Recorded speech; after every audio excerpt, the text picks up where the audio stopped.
আসসালামু আলাইকুম সুপ্রিয় শিক্ষার্থীবৃন্দ, আশা করি তোমরা সকলে ভালো আছো। তোমাদের দোয়ায় আমরাও এক প্রকার ভালো আছি।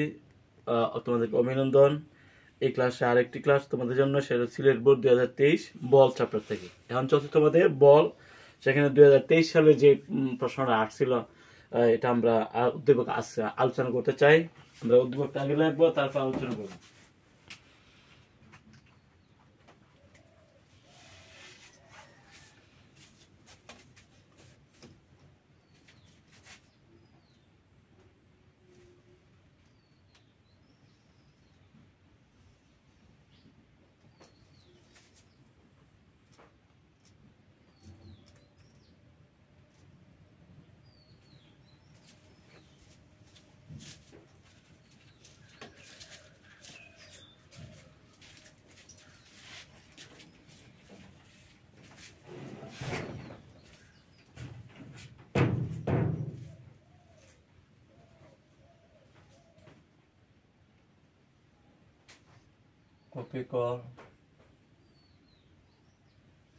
কপি কর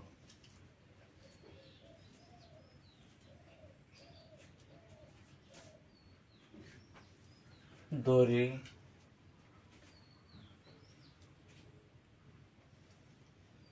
দড়ি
টেবিল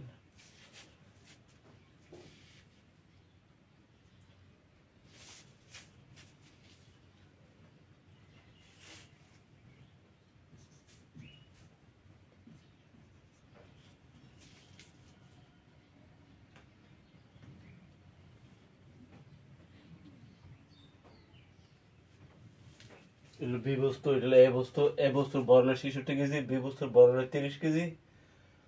এটা হলো টেবিল, আর এটা হলো কপি কল, এক প্রান্ত এবং অপর প্রান্ত। এখানে পি একটা বস্তু রাখা আছে, এটা হলো 2 কেজি। এই টেবিলের উপর একটা বস্তু, যেটা বল হলো 2 কেজি, পি বস্তু। আর এখানে এটা হলো দড়ি, এটাও দড়ি, এটা কপি কল এক প্রান্ত, কপি কল অপর প্রান্ত। এর 2 কেজি বরে পি বস্তুর। আর বি প্রান্ত হলো 30 কেজি। কপি কলের বি প্রান্তে আছে 30 কেজি, এ প্রান্তে আছে 66 কেজি। ঠিক আছে, ঘর্ষণ সহ হলো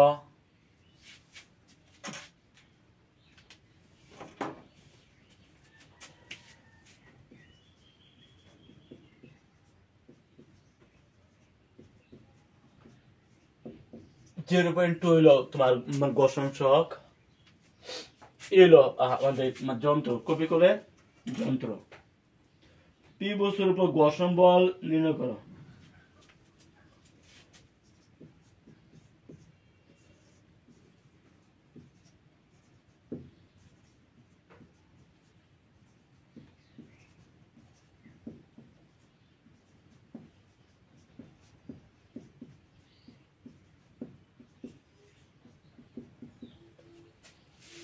ঘর্ষণ বল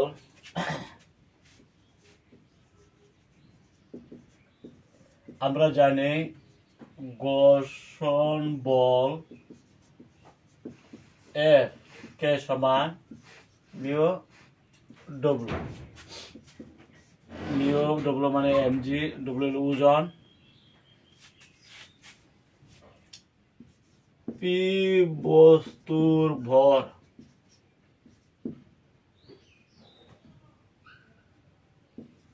বর m সমান 2 কেজি,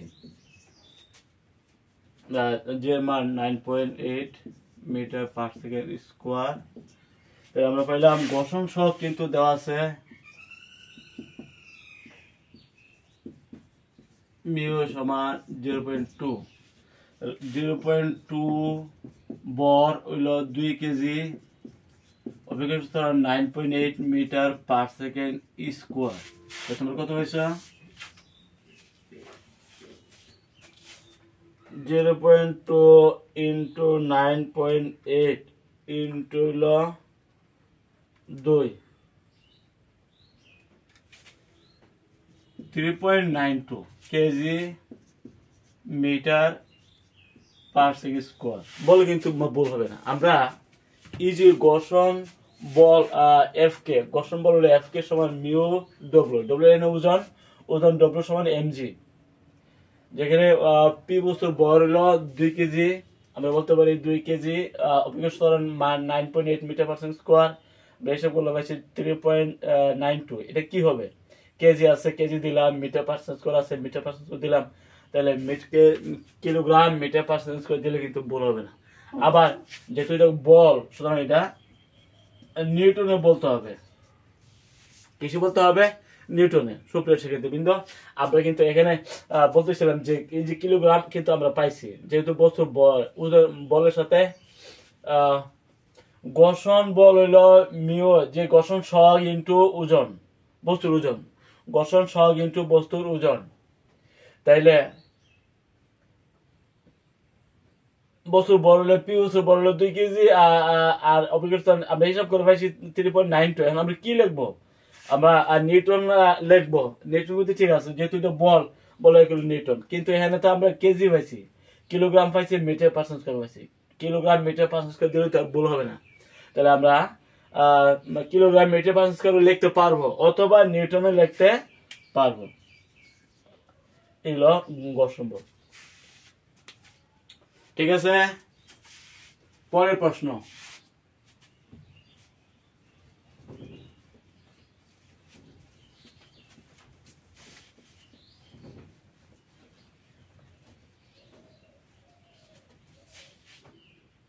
ভূপৃষ্ঠে পতিত হওয়ার সময় পি বস্তুর ত্বরণ ও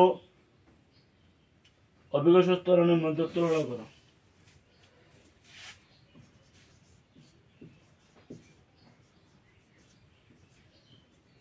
ভূপৃষ্ঠে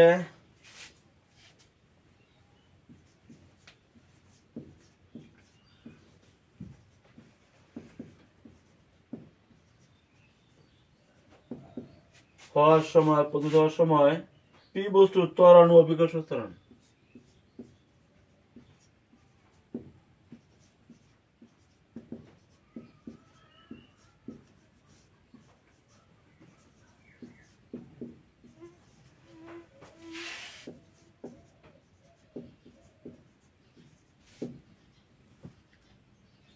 মধ্যে তুলনা করা।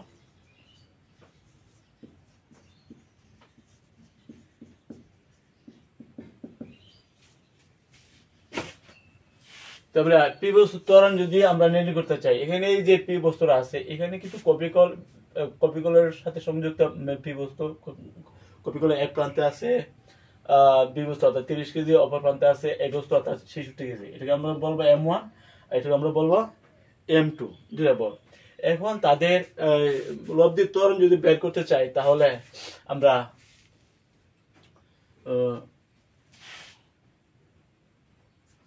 পি বস্তুর উপর ত্বরণ, লব্ধি ত্বরণ যদি হিসাব করতে চাই, তো এফ সমান তো এম এ, তাই না? তো এর সমান কি হবে? F by M. তো এই এফটা কিন্তু এনে লব্ধি বলটা, এনে কার্যকরী বলটা নিতে হবে। কার্যকরী বলটা যদি তুমি নিতে চাও, তাইলে M1 জি মাইনাস M2 জি নিতে হবে। আর এই যে এমটা কিন্তু হবে প্রথম M1, দ্বিতীয় বস্তু হলে তখন M2, এরপরে পি বস্তুর যে বর এল এমপি,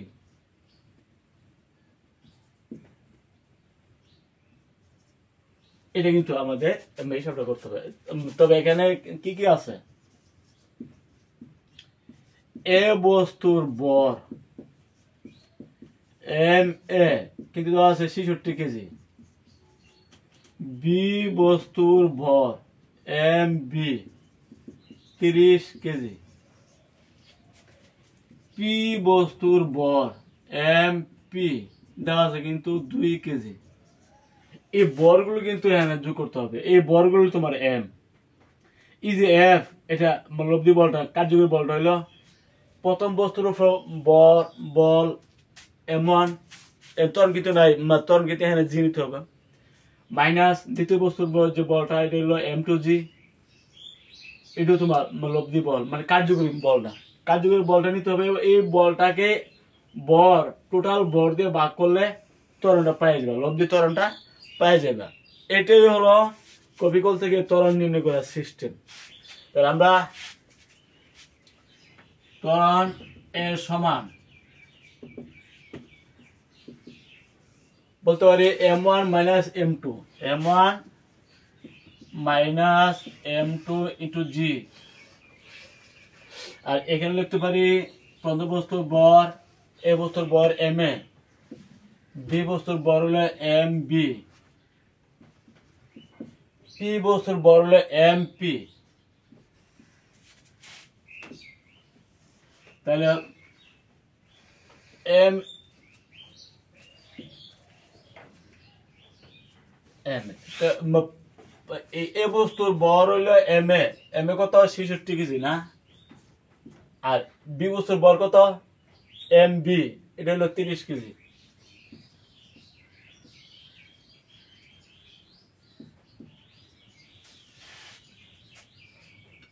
আমরা আরো পাইলাম 9.8 মিটার পার সেকেন্ড স্কোয়ার এর যে মানটা। আর এম এ কত 66 কেজি, এম বি কত 30 কেজি, এম পি কত 2 কেজি।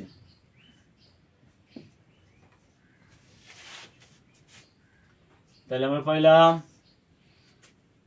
96-98 কেজি, বি করলে 36 kg, 9.8 metre per second square.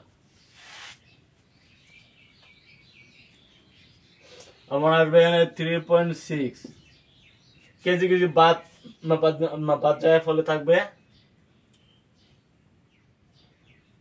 এটা হিসাব করে 3.6 হবে মিটার পার সেকেন্ড স্কোয়ার।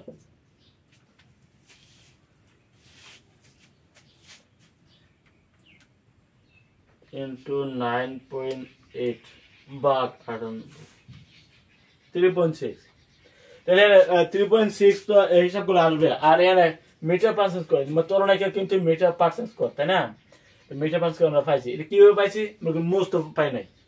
আমরা এই যে মান 9.8 মিটার পার সেকেন্ড স্কোয়ার ছিল আমরা বসাইছি, এ বস্তুর বর ছিল 66 কেজি বসাইছি, বি বস্তুর বর ছিল 30 কেজি, আমরা হিসাব করেছি। হিসাব করে আর নিচে M A M B M A M P, তার মানে পি বস্তুর বর, বি বস্তুর বর, এ বস্তুর বর, সবগুলো হিসাব করে 3.6 মিটার পার সেকেন্ড স্কোয়ার আমরা দিলাম। যেহেতু মিটার পার সেকেন্ডটা আছে আর কেজি কেজি কিন্তু বাদ, কেজি কেজি বাদ গেল। এইভাবে কিন্তু এই কপিকলের দুই প্রান্তে যখন নাকি 66 কেজি এবং এক প্রান্তে 30 কেজি একটা বস্তু উপরে টেবিলের উপরে রাখা হয়, এটা কিন্তু টেবিল, এটা হলো টেবিল। টেবিলের উপরে যখন একটা বস্তু পি বস্তু 2 কেজি বর রাখা হবে, আর দুই প্রান্তে যদি 30 এবং 60 কেজি রাখা হয়, তার মধ্যে একটা ত্বরণ কাজ করে, লব্ধি ত্বরণ। এই লব্ধি ত্বরণটা কিন্তু আমরা হিসাবে বের করেছি। এই যে দুইটা বর, একটা হলো এম এ, এটা হলো এম বি, এটাও বর এটাও বর। তারপরে এই বর থেকে যদি বর বাদে তাহলে বরই থাকবো, বর ইন্টু জি হলো এফ, এই যে এফ, বর ইন্টু জি কি, বর ইন্টু জি হলো এফ। আর এখানে এম এম হইলো টোটাল যে সামগ্রী যে বরটা, এ বস্তুর বর, বি বস্তুর বর, পি বস্তুর বর, সবটা বর আমরা নিয়েছি। অর্থাৎ মোট কথা বলকে বর দ্বারা ভাগ করলে, বলকে বর দ্বারা ভাগ করলে কিন্তু আমরা ত্বরণটা পাই। তবে এখানে লব্ধি ত্বরণ কিন্তু আছে, আমরা হিসাব করেছি। লব্ধি ত্বরণ হিসাব করতে লব্ধি বল নিতে হবে। লব্ধি বলটা আমরা কেমন নিয়েছি, যেহেতু দুই প্রান্তে দুই রকম বস্তু, এক প্রান্তে 30, এক প্রান্তে 66, বলের ভিন্নতার কারণে এখানে কার্যকরী বল নিতে হবে। কার্যকরী বলটা তুমি কেমন নিবা, বিয়োগ করতে হবে।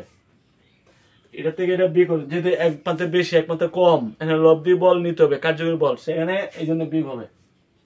ঠিক আছে, তাহলে বর থেকে বর বাদ দিলে বর থাকবো, জি দা গুণ করলে বল, আর ইসি বলকে বর দ্বারা ভাগ দিতে হবে, মানে বস্তুর বর, এ প্রান্তের বর, বি প্রান্তের বর, সব বর যোগ করলে হবে বর। সে বর দ্বারা ভাগ করলে বলকে তার কিন্তু ত্বরণটা পাওয়া যায়। এইভাবে কিন্তু ত্বরণটা নিবা। ঠিক আছে, ত্বরণের মূল যে ফর্মুলা, বলকে বর দ্বারা ভাগ করলে ত্বরণ পাওয়া যায়, ওই কথাই কিন্তু এনে মেন। আমাদের সাধারণত জানি F is two M A, তার মানে এ সমান এফ বাই এম, ওই কথাই কিন্তু এখানে আমরা হিসাব করেছি, তাই না? এখন তোমাকে বলছে যে এই যে ভূপৃষ্ঠে পতিত হওয়ার সময় পি বস্তুর যে ত্বরণ এবং অভিকর্ষ ত্বরণের মধ্যে তুলনা। সুতরাং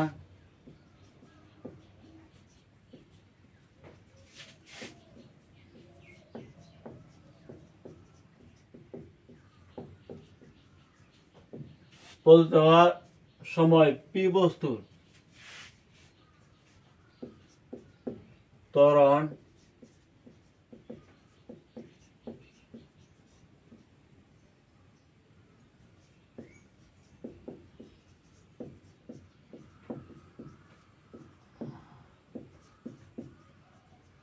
তুলনা হবে, আমরা পাইছি এখানে 3.6, অভিজ্ঞতা হলো 9.8, ভাগ করলে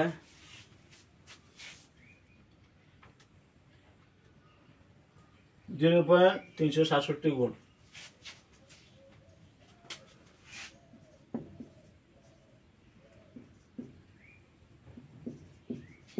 এটা অভিকর্ষ ত্বরণের 0.367 গুণ হবে, 0.367 গুণ হবে মানে অভিকর্ষ ত্বরণের, তাই না? এগুলো আমাদের হবে। তারপরে নিউটনের গতির তৃতীয় সূত্র লেখা।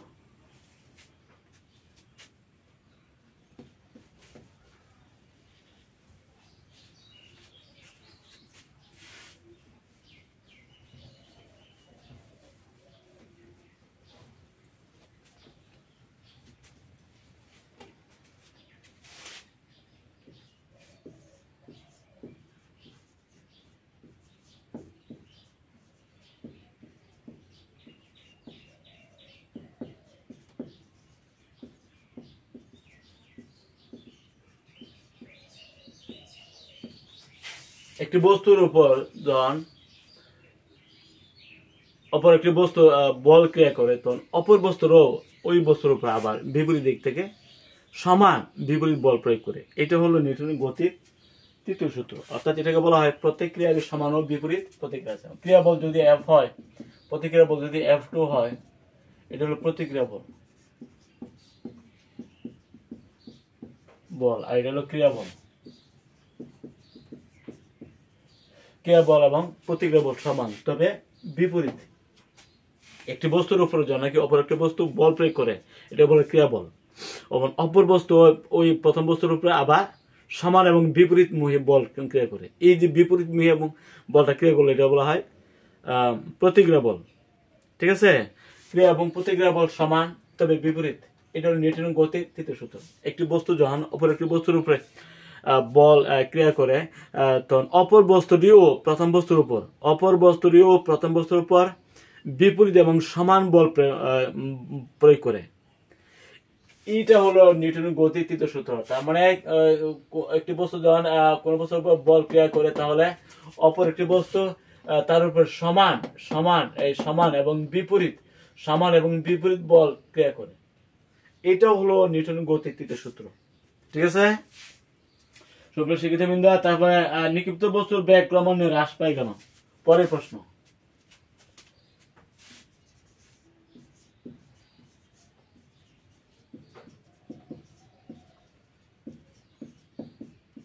বেগ ক্রমান্বয়ে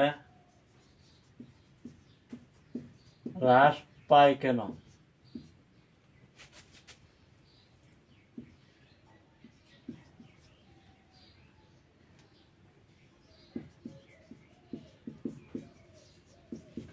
উপরের দিকে যখন কোনো বস্তু নিক্ষিপ্ত করা হয় তখন দুইটা কারণে বস্তুর বেগ হ্রাস পায়। একটা হলো বাধা দানকারী বাতাসের বাধা দানকারী ঘর্ষণ, প্রবাহী ঘর্ষণ হয় সেখানে, অর্থাৎ বাতাসের কারণে।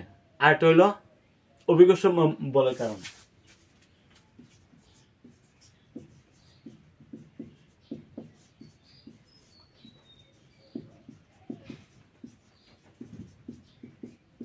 উপরের দিকে যখন কোনো বস্তু নিক্ষেপ করা হয় তখন দুইটা কারণে তার বস্তুর বেগ হ্রাস পায়। এক, বাতাসের বাধা, বাতাসের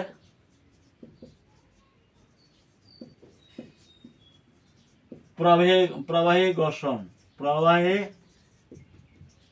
বাতাসের বাধাজনিত প্রবাহী ঘর্ষণ হয়, সেটার জন্য নিক্ষিপ্ত বস্তুর বেগটা হ্রাস পেতে থাকে। 2 নম্বর, কোন বস্তু যখন উপর দিকে নিক্ষেপ করা হয় বস্তুটা নিচের দিকে পড়ে। কেন পড়ে? অভিকর্ষ বল করে। পৃথিবী এবং প্রত্যেকটি বস্তুর একটা আকর্ষণ আছে, আকর্ষণের কারণে আমরা কোনো বস্তু যখন উপর দিকে নিক্ষেপ করি তখন বস্তুটা নিচের দিকে পড়ে যায়। এই যে অভিকর্ষ বলের কারণে কিন্তু নিক্ষিপ্ত বস্তুর বেগ হ্রাস পায়। তাইলে নিক্ষিপ্ত বস্তুর বেগ হ্রাস পাওয়ার কারণ হলো দুইটা। একটা হলো বাতাসের অভিকর্ষ বল, পৃথিবী এবং কোন বস্তুর প্রতি যে আকর্ষণ, এটাকে বলা হয় অভিকর্ষ। এই আকর্ষণ বলটাকে বলা হয় অভিকর্ষ বল। মহাবিশ্বের প্রতিটি বস্তু কোন একে অপরকে আকর্ষণ করে, এটা বলা মহাকর্ষ। এই আকর্ষণ বলটাকে বলা হয় মহাকর্ষ বল। পৃথিবী এবং কোন বস্তুর প্রতি যে আকর্ষণ, এটা হলো অভিকর্ষ। এই আকর্ষণ বলটাকে বলা হয় অভিকর্ষ বল।